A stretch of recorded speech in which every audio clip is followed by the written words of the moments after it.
E a gente fala agora, Cláudia Carvalho, de um tema que é a saúde mental da polícia. Um estudo divulgado no fim de 2020 aponta que somente em 2019, 91 policiais militares e civis cometeram suicídio. Já os mortos no trabalho foram 72. Fora de serviço, 101 policiais foram mortos. É um assunto que ainda é tabu, mas que a gente vai conversar a partir de agora com a Amanda CSI. Ela é perita criminal, tá com a gente pela internet e a gente começa a conversar com ela a partir de agora. Amanda, bom dia, bem-vinda à Band News FM. Bom dia, obrigada pelo convite, um prazer estar novamente aqui com vocês e especialmente para falar de um tema tão delicado e, como você bem falou, um tabu ainda, né? Bom, eu trouxe aqui alguns números e o que poderia ocasionar todas essas mortes desses policiais? Eu acho que, sobretudo, os que tiraram a própria vida, 91, né, que cometeram suicídio. Qual seria a motivação principal desses casos, Amanda? É muito chocante quando a gente vê que mais policiais civis perderam a vida dessa forma do que até em próprio confronto, né, no exercício do trabalho. Falar sobre isso, a gente tem que generalizar um pouco, porque a gente não pode aqui abordar a situação de um por um.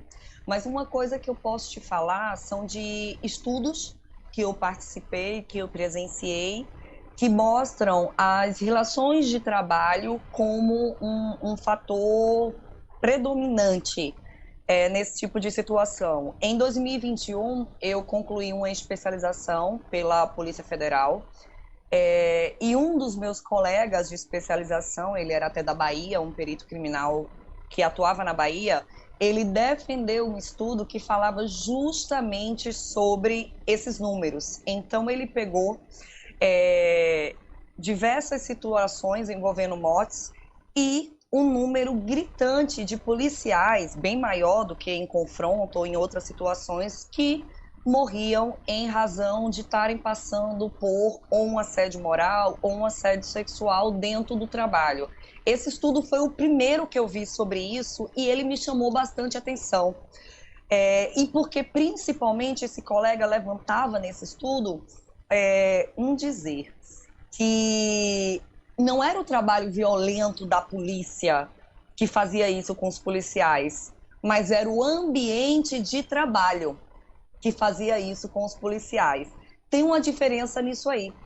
A gente acha que o que mais talvez incomode, né, a vida de um policial ou alguém que atue assim na segurança pública seja a violência, aquele estado de espírito fervoroso que diariamente ele está submetido. Mas aí estudos vêm mostrar que não é esse o principal fator que leva tantos policiais a tirarem a vida, mas o próprio ambiente de trabalho. Mais uma vez, a gente não está generalizando e só isso é com base, o que eu estou falando, em um estudo que foi publicado por um colega da Bahia.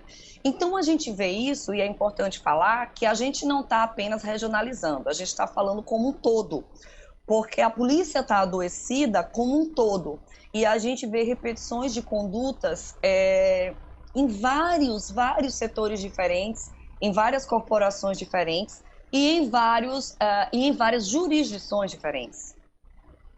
Cláudia. Esse estudo, esse resultado do estudo que você trouxe, ele é muito impactante, porque quando nós começamos aqui a conversar, eu imaginei, né, acho que a maioria dos nossos ouvintes também pensou isso, que o adoecimento mental dos policiais se daria pela rotina de violência que obrigatoriamente eles têm que lidar, né, no exercício profissional, reprimindo a criminalidade, reprimindo o tráfico de drogas, enfim, as diversas modalidades. Mas saber que é o ambiente das polícias mesmo, o ambiente interno de trabalho que faz que proporciona, que gera esse adoecimento mental, é alguma coisa muito angustiante, né? E o que fazer para sensibilizar, né, os próprios órgãos da segurança pública, que a gente não está falando estadualmente ou regionalmente, não. É um problema nacional, né? O que fazer para sensibilizar as corporações para cuidar bem desses homens e mulheres que vão para a rua cuidar da sociedade e não encontram esse abrigo no próprio ambiente de trabalho? O que é que pode ser feito para prevenir, né? Isso.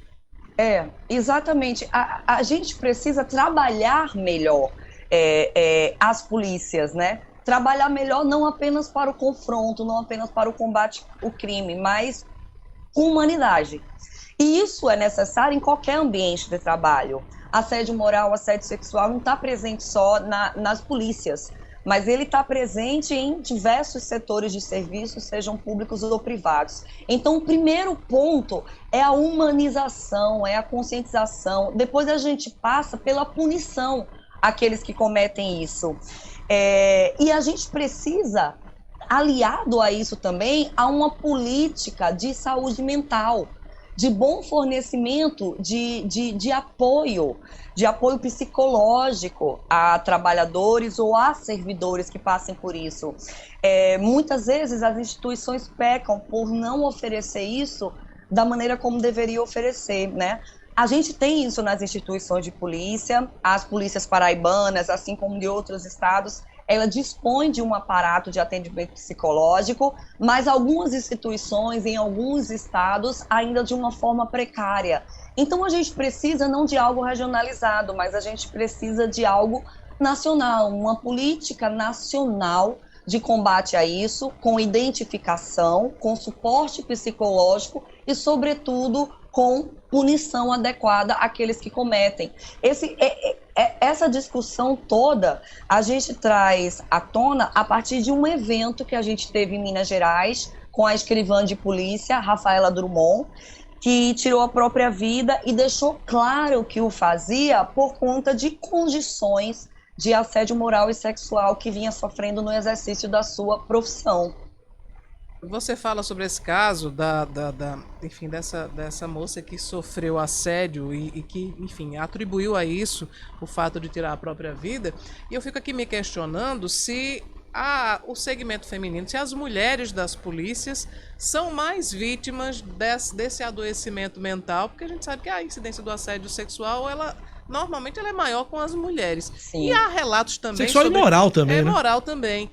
Mas principalmente o sexual. Uhum. E há números, por exemplo, também foi quantificado quanto o assédio sexual se dá também com os homens. Existe uma proporção aí entre homens e mulheres?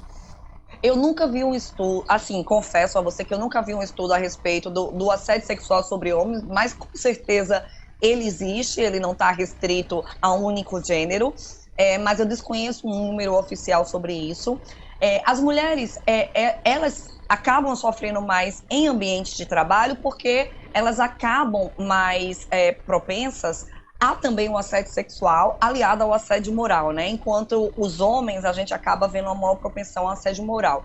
Então, as mulheres acabam tendo um somatório de situações constrangedoras, vexatórias e até humilhantes no exercício da sua profissão. Então, esses números, eles precisam ser quantificados, e eu falo para você, Cláudia, que quando eu fiz um vídeo falando sobre o caso da Rafaela e chamando a atenção para isso, eu fui procurada por uma série de veículos de comunicação nacional, inclusive pela Folha de São Paulo, para discutir mais esse tema, que inclusive eles já tinham feito um trabalho no Ministério Público de alguns estados, vendo situações muito semelhantes de autoeliminação de servidores de Ministério Público por conta de assédio moral e sexual que vinham sofrendo. Então a gente vê que isso, além das polícias, ele atinge as repartições públicas de uma forma muito significativa. Só que, como foi falado aqui no início da entrevista, existe um tabu muito grande para falar, porque as pessoas não querem falar sobre isso com medo de sofrer represália, seja em que setor for. Mas a gente precisa sim falar sobre isso, até porque essas pessoas que estão sujeitas a isso, elas exercem um papel muito importante para a sociedade. E um servidor que não está bem psicologicamente no seu trabalho, ele é incapaz de se doar totalmente no serviço à sociedade. E quem sofre por tabela com isso é o cidadão. Então, a gente precisa de servidores muito bem preparados e muito bem se sentindo confortáveis no seu ambiente de trabalho para que a gente tenha uma justiça melhor sendo dada ao cidadão brasileiro.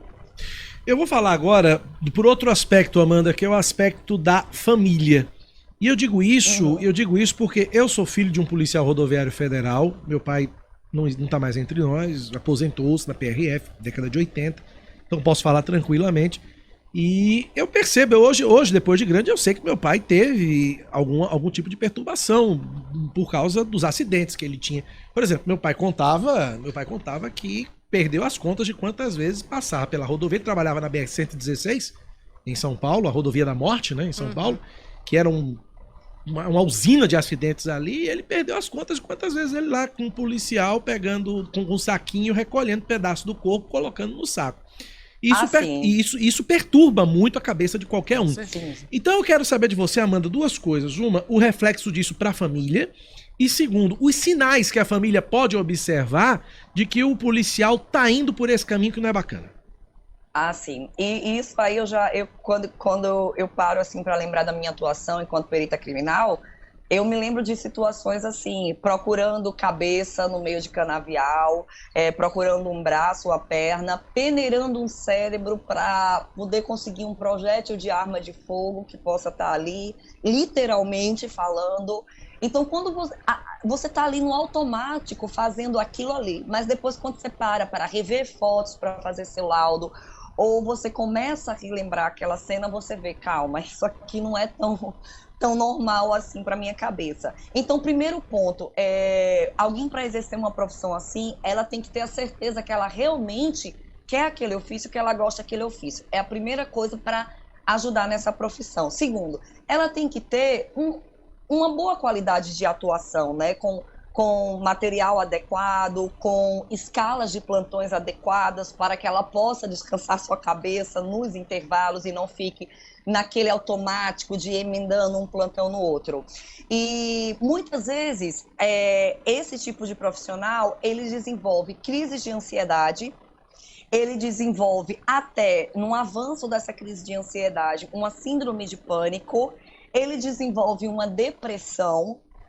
E a família, os amigos, quem está no entorno em geral, é importante na identificação disso para chegar nessa pessoa e falar assim, tô notando você um pouco angustiado, um pouco ansioso. O que você quer conversar? O que você acha de procurar ajuda? Porque muitas vezes os familiares, os amigos, eles não entendem. Eles acham que é apenas a pessoa que está irritada, a pessoa que não é sociável, a pessoa que está passando por um momento ruim e não oferece ajuda, quando muitas vezes a pessoa mesmo não consegue identificar aquilo. Então é fundamental que sempre haja uma conversa e principalmente que haja um respeito quanto a isso.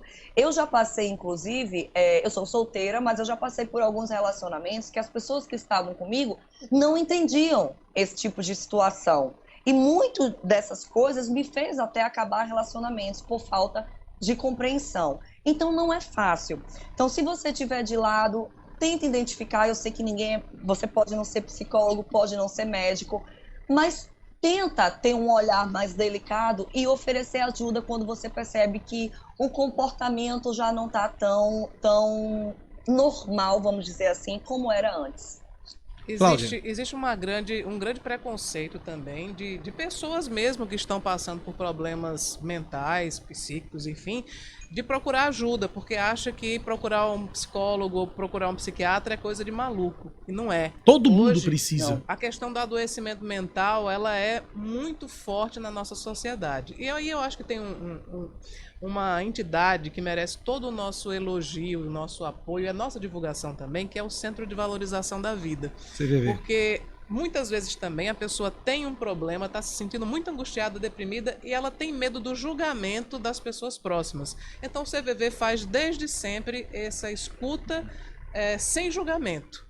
Você pode fazer isso pelo chat, você pode entrar na página do cvv.org.br ou você pode ligar também para 188 com a ligação gratuita e contar o que está lhe angustiando e a pessoa certamente vai ter uma escuta, não vai fazer julgamento, vai tentar lhe ajudar de alguma maneira você pode também procurar os centros de atendimento, os CAPs aqui de João Pessoa, pode procurar, enfim, tem diversas maneiras de você buscar ajuda e é importante que se perca o medo, o preconceito para buscar ajuda também para as questões de adoecimento mental. Da mesma forma como a gente procura ajuda quando está com uma dor de cabeça que não passa, com uma dor de barriga, qualquer doença física, a gente não busca ajuda, então para a doença mental também Exato. é a mesma coisa. E eu queria perguntar à Amanda, porque tem uma curiosidade assim da atividade de perita, né? Porque isso também, enfim, tem algumas situações que eu imagino sejam bem difíceis na sua atividade profissional.